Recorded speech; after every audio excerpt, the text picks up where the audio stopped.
ang daming alam sa atin ni Amina. May nagtintig pa sa kanya.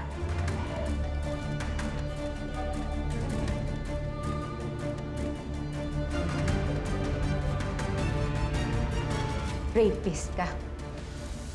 Pwede kitang ipakulong. Wala akong ebidensya. Meron akong pera. At sa panig ko, katotohanan. Ano ba kailangan mo sa akin? Impormasyon.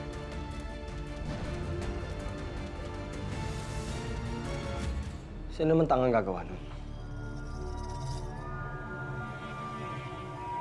Ang problema kasi sa inyo, puro kayo depensa. Eh kung tayo naman kaya yung umapensa, Yes. We should hit her where it hurts. Paano? E di gantihan natin yung pamilya niya. gantihan? Paano? Eh kung unahin kaya natin yung kapatid niya. Alam niyo bang PBI agent pala yun? At kasama siya sa mga muntikan ng mga raid dun sa bar. Si Rose? Kailangan magkasundo muna tayo at magkabayaran. May isa pa nga pala akong kondisyon. At ano naman yun?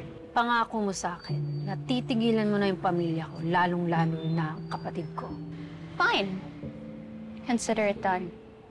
Just make sure na tutupad ka rin sa usapan natin.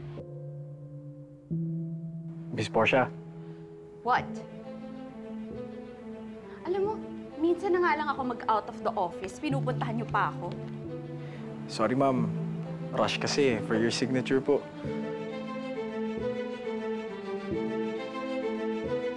Ito. Balik mo sa office. Thank you, ma'am.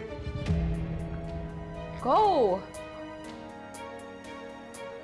Siguro naman, sa dami natin dito, someone can think of something to use against Rose. Ideas?